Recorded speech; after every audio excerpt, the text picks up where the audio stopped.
Coríntios. O texto que eu preguei, eu quero encerrar a mensagem que eu comecei hoje pela manhã, encerrar agora à noite, se possível, acredito que sim. E daqui a pouco a gente vai cear. Não tenha pressa de sair daqui não. Tem muita coisa boa de Deus. Obrigado você que está nos visitando. Tem alguém que nos visita pela primeira vez aqui, primeira vez. Ali, alta de gente, ó. Ah, que bom, que bom. Obrigado, viu, por vocês terem vindo. Uma alegria terem vocês aqui com a gente, viu? Segunda carta de Paulo aos Coríntios, capítulo 8.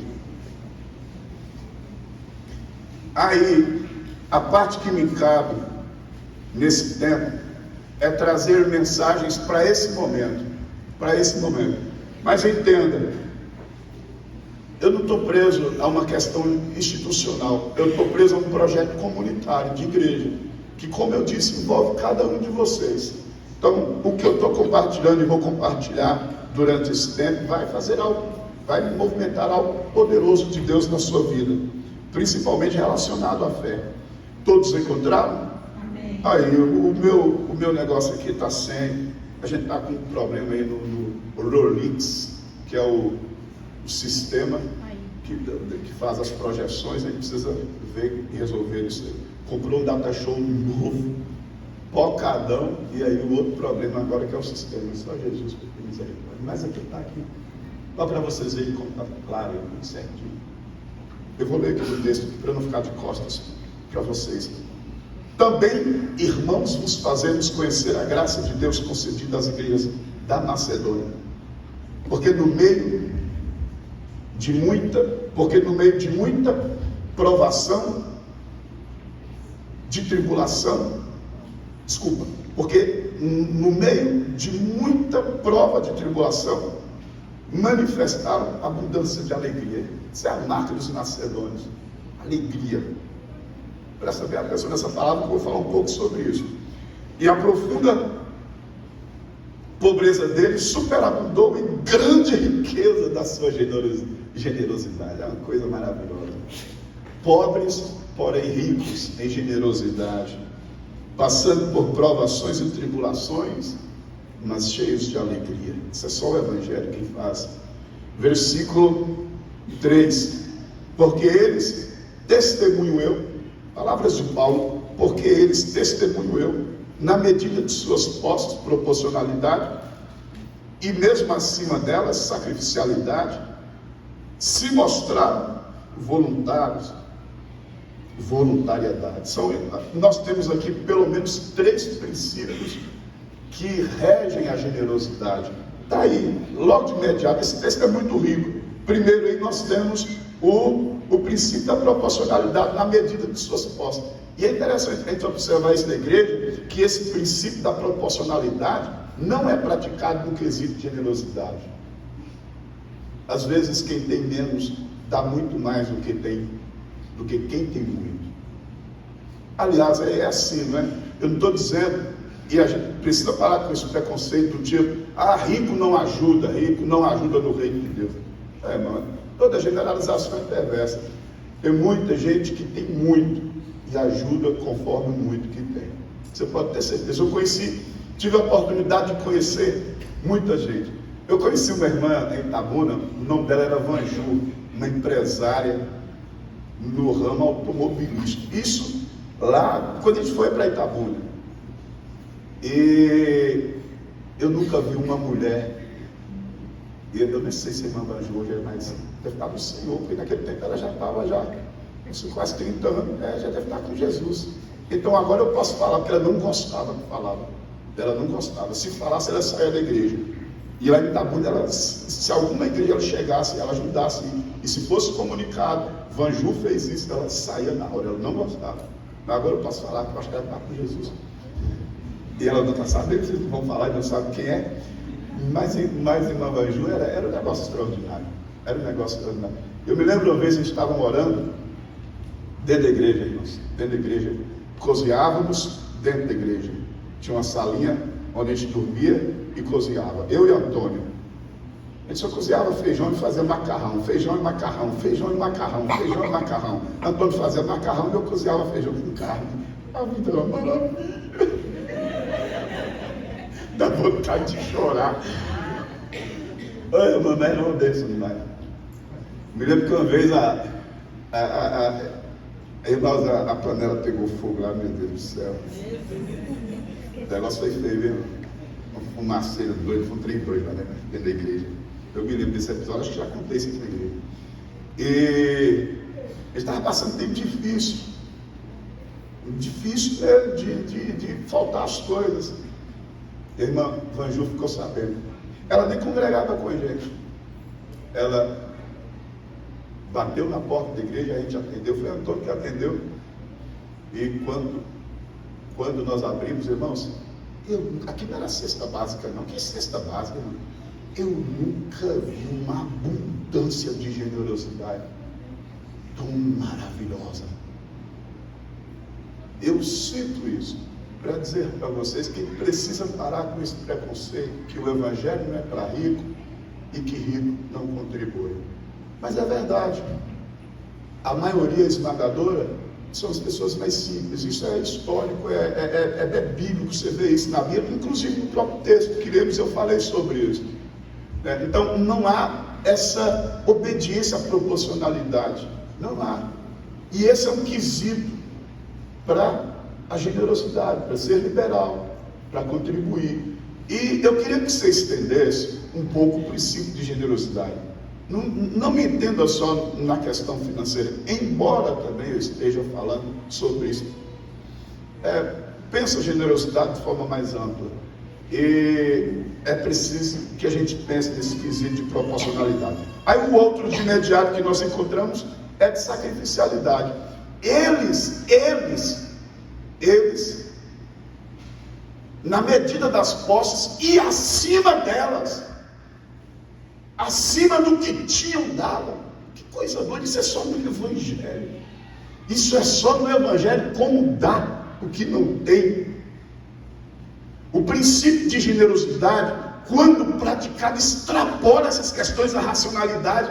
A gente vê provisão e coisas acontecendo, e multiplicações acontecendo, e aí eu posso crer sim, que essa igreja, as igrejas da Macedônia, e em especial Filipos, a igreja aos filipenses, na cidade de Filipos, em especial eles vivenciavam sim esse milagre da multiplicação. Talvez seja esse o caminho para a gente entender acima das suas posses. Como posso dar acima das minhas posses?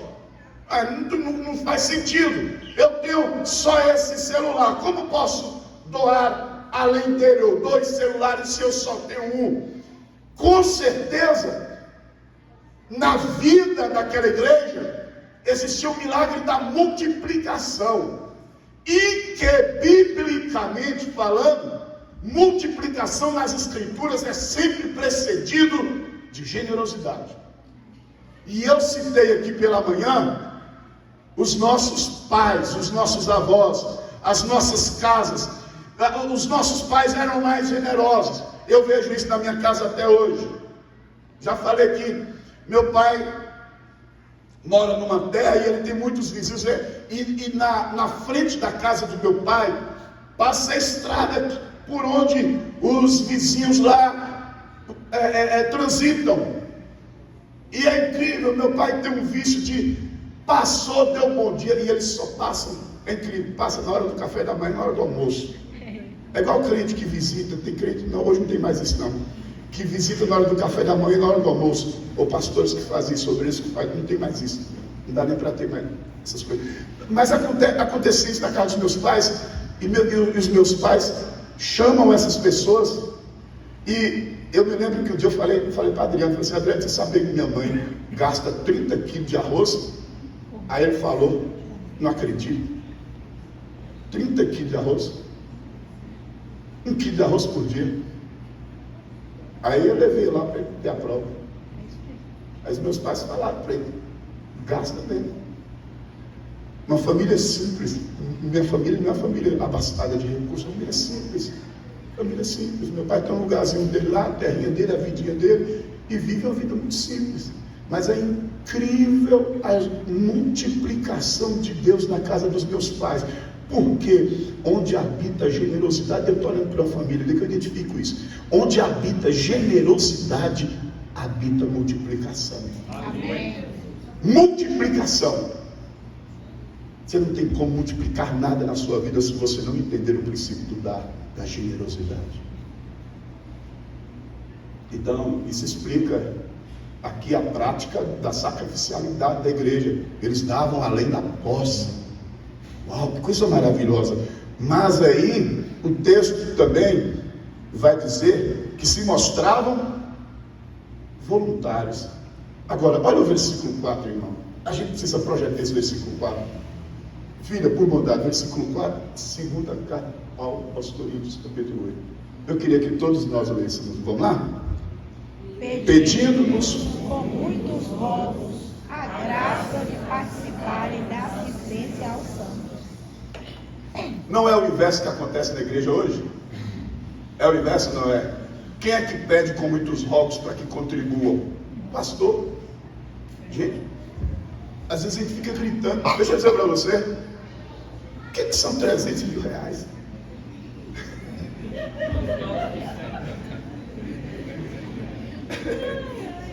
Ai, papai, precisa tanto rogo?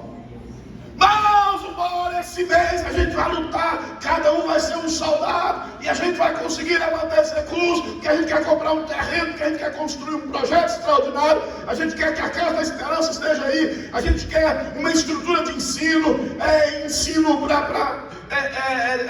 da fé cristã, para as nossas crianças, seminário teológico, um monte de coisas que vão funcionar, a gente precisa comprar, e não sei o que, e a gente fica rogando, nossa, pastor, a gente grita, acho que aqui na Esperança não é tanto isso, mas como nós rogamos, e o texto está dizendo, Paulo está tentando motivar os irmãos da cidade de Corinto a serem generosos com a igreja em Jerusalém, e aí Paulo diz, olha, os irmãos da Macedônia, os cristãos da região da Macedônia, eles clamam, eles querem serem incluídos no projeto de contribuição com a igreja, com os irmãos em Jerusalém.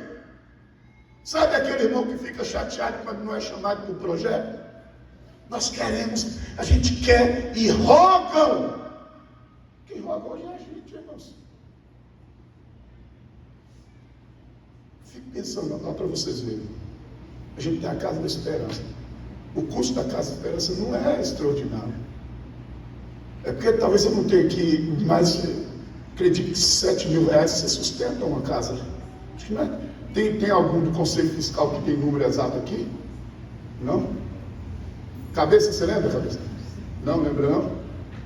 Cabeça já foi do Conselho. Mas eu acho que é isso aí, 5, 6. Alguém mandava, não sei se vocês lembram. Mas é pouco dinheiro. A gente tem uma ideia de abrir mais uma casa de serviços lá no Vila América. Eu já falei com o Raimundo isso várias vezes. A gente quer abrir uma casa de serviços no Vila América. Aqui essa igreja está cheia de profissional. Um monte de profissional, médicos, advogados, não sei o que, enfermeiros, tem várias áreas, professores, campeão de jiu-jitsu, cadê Hector? Professor de jiu-jitsu ali, você vai conversar, viu, essa semana, viu? E tantos profissionais e mestres nessa igreja, a gente vai criar uma casa de serviço para poder servir a comunidade. E vamos, irmão, não fique esperando previsibilidade. Eu não sou previsívelzinho, não, eu sou doido, eu não sou sério. Vocês vão ver eu fazendo coisas ainda, e eu parei de contar os anos de vida que me restam, e estou falando, Deus, me dá mais 15 anos de vida de serviço. Eu quero mais 15 anos de atividade, sabe, exaustiva, intensa no reino, porque eu quero fazer muitas coisas lindas para Jesus. Eu amo igreja, irmão. Eu sou doidinho por igreja, doidinho, eu amo o reino de Deus. Aleluia. E aí a gente quer abrir mais uma frente dessa de serviço comunitário. A gente quer criar o Colégio Esperança. A igreja mais do que nunca precisa entrar no processo educacional, irmão. Pelo amor de Jesus, vocês não estão vendo o caos que está isso, não? A gente vai ter um colégio.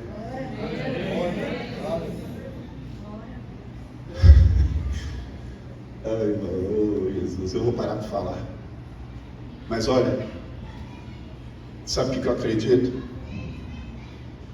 Que nós não precisaríamos rogar tanto a vocês que nos despertássemos para esse fim. Que nos despertássemos para esse fim. Agora, deixa eu falar para vocês, e já que eu falei um pouco hoje sobre... Pela manhã eu falei que Paulo tenta motivar a igreja de Corinto a participar da contribuição com os irmãos da igreja de Jerusalém. Os irmãos estavam passando necessidade. E a igreja de Corinto está sendo reativada ou conclamada a participar. Aí eu falei hoje pela manhã que na tentativa de convencê-los à ação, Paulo utiliza dois motivos, dois princípios, ou duas realidades motivadoras. A primeira, Paulo diz: olha para os macedônios. Ele dá um exemplo da igreja da Macedônia que não tem nada, ou que é pobre, de pouco recurso, e que investe algo pesado na causa do Evangelho. Mas Paulo também cita sobretudo o exemplo de Jesus. Está aí no versículo 9, não é só o versículo 9, filha? Versículo 9. Versículo 9 diz o quê?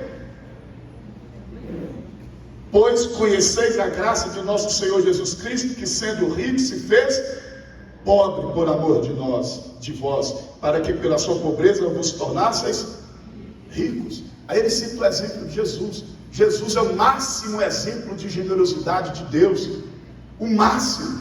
Então Paulo diz: vocês querem o que mais? Para vocês se despertarem em liberalidade, em generosidade. Eu estou dizendo para vocês um exemplo prático. Os irmãos da Macedônia, e estou falando de um outro prático, Jesus. É Paulo usando o argumento para poder convencer uma igreja que não tinha o comportamento dos macedônios, que rogavam. Paulo agora está rogando aos irmãos da igreja de Corinto, está rogando. E aí Paulo diz: já que vocês são ricos em tudo, ricos em dons, em sabedoria, na palavra, por que vocês não se comportam também no quesito contribuição? Por que vocês não são ricos também em generosidade? Está tudo no texto. Paulo vai falar sobre isso. Agora veja só. Olha o conceito que Paulo tem de contribuição. Versículo 1. Olha que coisa extraordinária. Versículo 1 diz o quê? Irmãos, vos fazemos conhecer a graça de Deus, concedida às igrejas da Macedônia. Sabe o que Paulo está dizendo? Generosidade é uma graça. Eu falei hoje pela manhã sobre as 3 graças concedidas à igreja de Filipos. Filipenses 1:29 fala o quê?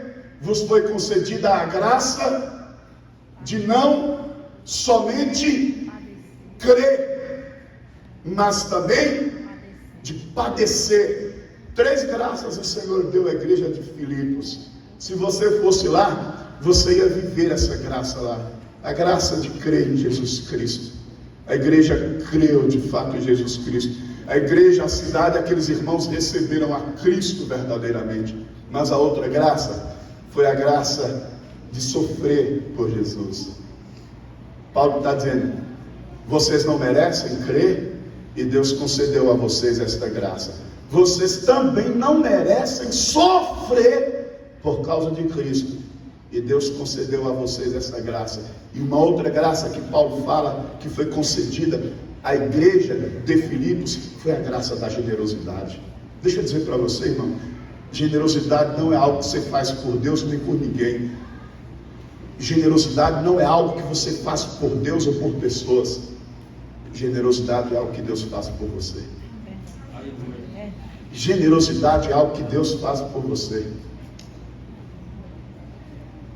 Quando Jesus fala de Mamon, que nós não podemos servir a Deus e as riquezas. Estude esse capítulo para você ver. Capítulo 6 de Mateus. Uma das armas que nos são entregues naquele texto para a gente vencer o poder de Mamon, as garras de Mamon, é generosidade. Quando ele fala do olho bom e do olho mau, de como você olha, o texto está falando de generosidade. Gente que não é generosa na vida, que não aprenderam com os nossos pais, eu volto a dizer, acho que foram exemplos excelentes para a gente naquele tempo. Hoje nós não somos uma geração tão generosa, tão liberal. Nós somos egocêntricos, a gente está acumulando tudo para a gente, é só o nosso umbigo e as nossas vidas. É igual aquele rico lá, o rico insensato. Ele construiu tudo e reconstruiu tudo, e a colheita foi abundante, mas você não encontra Deus e nem o próximo em nenhum momento no texto. Todas as citações lá são citações da sua vida. Eu vou recolher, eu vou ter em abundância, a minha alma vai poder se alegrar. Tudo era ele não cita Deus nem o próximo, em nenhum momento. Nós somos essa espécie. É isso que acontece muito com a gente. Nós somos egoístas e não tem como a gente perceber o caráter de Cristo no cristão não sendo ele generoso na vida em todos os sentidos. O que mais nos aproxima de sermos como Cristo é, ou o que mais nos aproxima com Cristo, com seu caráter, é a generosidade. E aí Paulo conceitua a generosidade de graça, ele chama de graça. Agora tem uma coisa extraordinária. Olha o versículo, Romanos 15, 25 a 27, filha, por favor. Aí você vai entender a razão principal dessa igreja ser tão generosa. Difícil glória, né, irmão? Mexe com ele. Esses assuntos são tensos, irmãos. Falar de generosidade são coisas tensas demais. Quando mexe com aquilo que nos aprisiona, fica tenso. As coisas. Jesus sempre fala sobre as coisas. Cuidado com as coisas, cuidado, que elas podem, onde estiver o tesouro, aí está o teu coração. Romanos 15, 25. Olha o que diz o texto. Mas antes de ir, eu vou ler em outra versão aqui, viu? Vai estar numa versão bem diferente. Mas antes de ir, eu preciso descer a Jerusalém para levar um presente aos cristãos judeus de lá. Porque, como vocês sabem, os cristãos da Macedônia e da Acaia, e aí Paulo fala das duas regiões que se unem para poder mandar recursos para os irmãos de Jerusalém. A região da Macedônia e da Acaia prevalece com certeza a Macedônia. A Acaia, que talvez não, foi a igreja de Corinto que também ajudou. Tiraram uma coleta para os de Jerusalém, que estão passando dificuldades. Agora, olha o 27. Eles ficaram muito contentes em fazer isso, pois sentem que têm uma verdadeira dívida para com os cristãos de Jerusalém. Olha só, o que está motivando os macedônios a mandarem contribuições para cuidar da igreja de Jerusalém? E como eu disse aqui pela manhã, não foi pouco dinheiro não, viu? Leia Atos que você descobre que até o governador ficou de olho no montante de arrecadação que essas igrejas levantaram para mandar para aqueles irmãos que estavam passando por tribulação e necessidade em Jerusalém. O governo ficou de olho. Agora, olha o que motiva mais os macedônios. Olha para você ver. Olha o que existiu no coração deles. Aí você vai entender direitinho. Por quê? Por quê? Porque as notícias a respeito de Cristo Jesus lhes chegaram através da igreja de Jerusalém, visto que eles receberam deles esta magnífica dádiva espiritual do Evangelho. Sentem que o mínimo que podem fazer e retribuir é dar-lhes uma ajuda material. Está tudo na Bíblia, porque parece que a gente não lê alguns assuntos que parece que não nos interessam. Mas olha só, eu vou ler nessa versão aqui, 27, filha. Volta a versão. Mas vocês já leram? 27. Eles ficaram muito contentes e mesmo lhes são devedores, porque se os gentios têm sido participantes dos valores espirituais dos judeus, devem também servi-los com bens materiais. Isso aqui é o princípio da retribuição. Sabe o que existe no coração desses homens aqui? A alegria da salvação. E essa é a marca da igreja de Filipos. E Paulo começa falando de alegria. Esses irmãos são alegres. Eles encontraram a Cristo e receberam a Cristo através dos judeus. Foi de Jerusalém que veio a salvação. E os macedônios entendem, aqueles irmãos da Macedônia entendem. Se vocês nos deram o bem maior, o tesouro maior que é Cristo, que nos alegra muito, não poderíamos nós, de alguma forma, retribuir materialmente a vocês? Vocês estão entendendo, irmão? Amém. Ou eu preciso soletrar? A contribuição, a generosidade é algo que vem direto de uma coisa chamada gente salva. Gente que olha para a sua vida e reconhece o valor de Jesus, o valor da salvação. Deixa eu ler um texto que eu me lembrei dele, por favor, Mateus capítulo 13. Mateus capítulo 13. Encontrei, filha, por bondade, o texto da parábola do tesouro, Mateus 13. Mateus 13, olha o que acontece com gente que tem a salvação. Eu vou ler a partir do versículo 4, aliás, é só o 44. Mateus 13, 44. Veja se não foi o que aconteceu com os macedônios. Eles receberam, eles tinham Cristo. Eles tinham um tesouro maior. Nenhum outro tesouro ocupava os seus corações, por isso davam proporcionalmente e sacrificialmente. E contribuíam e eram liberais, porque eles diziam: vocês nos deram Jesus, a gente vai cuidar de vocês. O princípio de retribuição. De que maneira a gente tem retribuído, irmãos? E aí, não vem com conversinha não, o texto fala de retribuição material.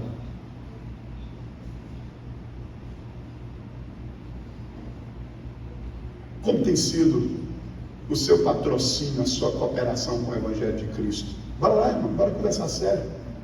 Vocês querem pastor só para poder alegrar vocês o tempo todo? Vamos embora conversar sério. E aí? O Evangelho tem custado quanto no bolso da gente? Quanto é que a gente tem colocado no Evangelho? Isso fala do valor que você dá para ele. Ou então, se não, bora. Porque o texto é bem claro, o princípio de retribuição. Vocês nos deram Jesus. Tem um irmão da igreja aqui que fala assim, ele fala assim: pastor, você sabe por que eu ajudo como ajudo? Porque a igreja de Deus me deu todos os valores que eu tenho. E eu não meço esforços para poder ajudar o reino de Deus. E a gente vive. Sabe o que está precisando? Sabe o que está precisando? Bora ler o versículo 44. Bora ler. O que diz aí? O reino dos céus é semelhante a um tesouro oculto no campo, o qual cercou, tendo achado, escondeu. E transbordando. É isso que me chama a atenção. Eu acho que o que aconteceu conosco é que nós perdemos essa alegria. Eu acho que a fé cristã se tornou uma experiência muito banal. Nós reduzimos essa experiência a um status de banalidade, sabe? Como se fosse algo comum. Você já pensou o que é ter Cristo em sua vida? Ter o Evangelho? E o que nós retribuímos ao Evangelho? Não distorçam a minha palavra. E eu estou sendo objetivo. Se tem uma coisa que eu não sei, é esconder o que está no meu coração. Não vai nem na China. Não engane nem a mim que dirá. Estou falando financeiramente mesmo. Qual tem sido o custo para você de servir a Cristo? Deus é fiel, Deus é fiel. Quando nós estamos apertados, Deus dá provisão, Deus dá provisão. Quanto custa para você servir a Cristo? Você tem retribuído materialmente ao Rei de Deus? Transbordando de alegria, o que ele faz? O que ele faz? Tudo, coisas aqui, viu? É tudo que tem. Vai e compra o campo, fica com tesouro. Essa alegria transbordante que existia na Macedônia, que leva esses irmãos, irmãos, eu gostaria de verdade, eu gostaria muito meu Deus, que igreja maravilhosa. Eu sou apaixonado pelos cristãos de Bereia, Tessalônica e Filipos. Eu estudo há muito tempo sobre eles. É extraordinária a forma como aquelas pessoas receberam o Evangelho. Agora, vá para Atos capítulo 16, e eu vou encerrar na leitura de Atos, mas vá para Atos capítulo 16. Eu acho que nós somos o nível de abnegação, de desprendimento, de generosidade, é medido pela nossa alegria em Cristo, por esse valor que nós atribuímos à salvação. Mas, você não ouse pensar que eu estou falando de pagar a salvação, não. Senão eu jogo esse céu lá na sua cabeça. Entendeu? Pelo amor de Jesus, estou falando do princípio de retribuição. Bora lá, Atos capítulo 16. Atos capítulo 16. Veja se não foi isso de fato o que aconteceu. Eu vou ler o versículo 14 e 15. Atos 16, 14 e 15. Certa mulher chamada Lídia, da cidade de Tiatira, vendedora de púrpura, temente a Deus, nos escutava. Aqui, rica, empresária rica, viu? Rica.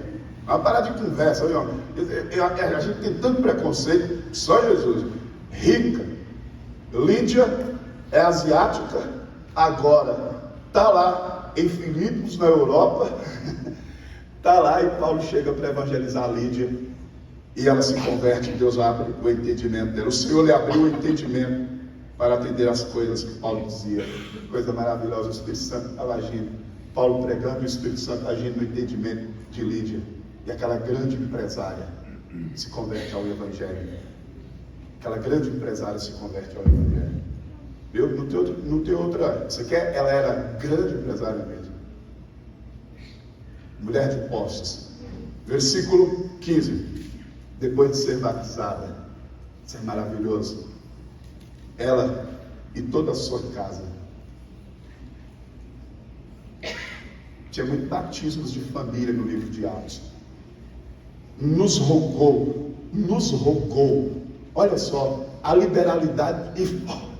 Gente, eu fico com vergonha desse livro. Eu me sinto um medíocre. Às vezes eu converso muito com a minha esposa sobre esse tema na minha casa, a generosidade. E ela está numa situação de empreendimento na profissão dela, eu aqui servindo a Cristo, e eu sempre converso com ela e com Nanda sobre o fato de Deus não age distante dos seus princípios. O princípio de generosidade, Deus não pode agir fora dele. Deus não age. É porque a gente não tem tempo para ficar conversando, e acho que também não é nem para falar sobre isso, mas se eu fosse conversar com vocês porque a esperança prosperou nos últimos anos, vocês iam ficar bom. Se eu trouxesse o microfone e desse o tesoureiro aqui, Flávio não está aqui não, conversa com a igreja aqui, tudo, fala tudo aí. O que está acontecendo com a esperança nesses últimos 3 anos que ela deu esse salto? Fala tudo aí para mim, vai. Você ia ficar assustado. O que acontece? Tem atos de generosidade dessa igreja que vocês desconhecem. Você sabe por quê? Porque Deus deixou muito claro isso no meu coração. Eu ajo dentro de princípios. Não queira viver com Deus sem respeitar princípios.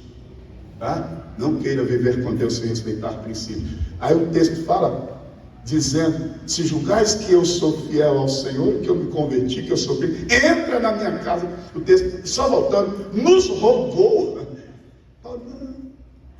Paulo, vai dar trabalho? Não, trabalho não. Mas é custoso. Hospitalidade é custosa, né? Café da manhã é custoso, comunhão é custosa. Tudo é custoso. Tudo é custoso. Tem que mexer no dinheiro. Quando você não mexe, alguém mexe.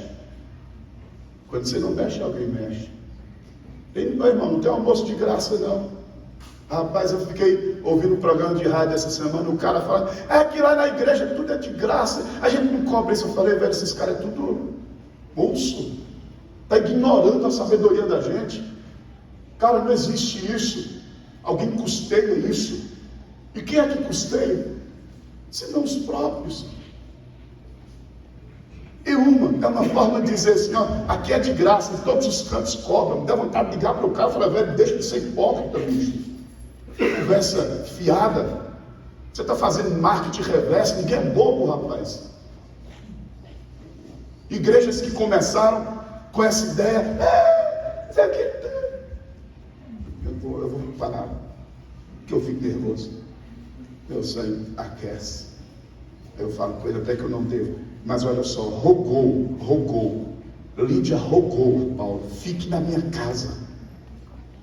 O que diz o texto? E nos constrangeu a isso. Que mulher liberal. Paulo e Silas são presos. Acontece o movimento de Deus através da oração e do louvor. São libertos. Para onde Paulo volta? Para a casa de Lídia. Deus salvou Lídia. Mas não salvou só o espírito, não. A obra do Evangelho foi extraordinária na vida daquela empresária. Ela cuida da vida de Paulo. E aí, nós percebemos, ainda em Atos 16, por bondade, agora vocês vão ler comigo, o episódio, vamos ler o versículo 31, até 34. Veja para você ver, se a igreja de Filipos não é a igreja que encontrou o tesouro. Essa igreja é marcada pela alegria. E aí você entende porque ela é a igreja que é. Porque faz o que faz. Porque essa igreja é intensa na causa. E mais uma vez eu falo o que eu disse aqui pela manhã. Se você pensa no dinheiro por dinheiro, guarda ele e invista na sua vida. Se você acredita de fato que o nosso tema é sobre dinheiro, se eu não estou conseguindo a alegria, a felicidade, o êxito de fazermos compreender que eu estou falando de algo para além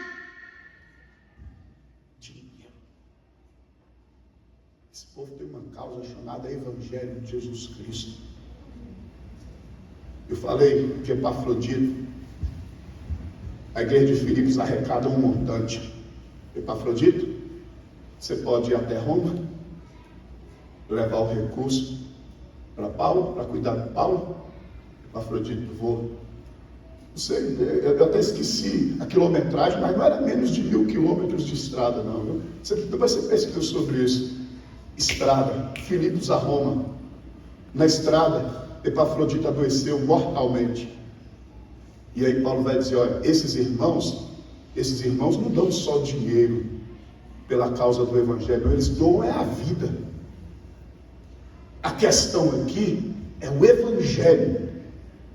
E eu me lembro das inúmeras reuniões que a gente tinha no tempo escasso da esperança. Aí, já ouvi conselhos de Ed, já ouvi conselhos de Adriano, de irmãos que falavam assim, pastor, enquanto as pessoas não entenderem sobre o que se trata, você vai ser o tempo todo, cara, você vai rogar e você vai cansar o tempo todo, vai ser tipo cachorro correndo atrás do rabo, vai ficar ali, A questão é, qual a percepção do Evangelho que nós temos? Aí olha o que acontece, responderam-lhe: crê no Senhor Jesus e será salvo tu e a tua casa. Só uma correçãozinha aqui. Quando você crê em Jesus, você é salvo, mas a sua casa não é salva automaticamente por causa de sua fé. Não é isso que o texto está falando. Crê no Senhor Jesus, será salvo tu e a tua casa. Então você crê, está resolvido sua casa? Não. É só você ler o versículo 32. O contexto imediato tem explicação. E lhe pregaram a palavra de Deus. Para quem? Para o carcereiro e a todos os de sua casa. Todos tiveram que receber o evangelho para crer em Jesus, para serem salvos. Versículo 33. Naquela mesma hora da noite, cuidando deles, lavou-lhes os vergões dos açoites, a seguir foi ele batizado, todos os seus. Então, levando-os para a sua própria casa, lhes pôs à mesa, e com todos os seus manifestava grande alegria por terem crido em Deus. Se a gente não resgata a alegria da salvação e o valor de Cristo nas nossas vidas, eu vou ficar aqui conversando com vocês, brigando com vocês para a gente poder adquirir um terrenozinho ou fazer um monte de casas. Se você não abrir os seus olhos para a grandeza do Evangelho na sua vida e a grandeza da causa do Evangelho e não colocar a sua vida e tudo que você tem por ele, quer um conselho?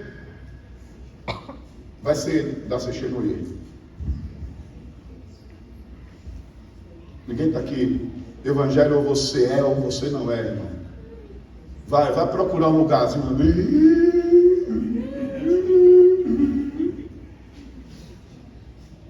Evangelho é espaço de vida. Você que está na marginalidade do Evangelho, está achando que Evangelho é vir aqui para a igreja. É vida, irmão. Isso que me mata. Essa igreja de Filipos, os irmãos da Macedônia encontraram a alegria de viver em Jesus Cristo. Depois que encontraram a alegria de viver em Jesus Cristo, meu irmão, é pela causa do Evangelho. O que eu sou capaz pela causa do Evangelho? Nesse Brasilzão de, entre aspas, e não tanto, e não sei até quando, de liberdade religiosa. Nós somos tão... Irmão, pode aguentar firme. Ninguém vai deter a perseguição que a gente vai sofrer. Os nossos filhos já começaram a padecer perseguições e vão padecer mais ainda. Nós vamos sofrer. Uma das coisas melhores que acontece para a igreja é perseguição. A gente precisa de perseguição. Perseguição não destrói a igreja. Perseguição faz a igreja crescer e traz despertamento espiritual. A gente precisa reencontrar em Cristo a alegria de viver. E eu encerro essa fala sobre os macedônios. Eu li um texto de Romanos só para poder embasar essa fala. Eles foram o que foram, fizeram o que fizeram, pela causa do Evangelho. E o assunto deles não era grana, era o Evangelho. Fizeram tudo isso porque encontraram em Cristo a salvação. Feche seus olhos, eu quero orar por você.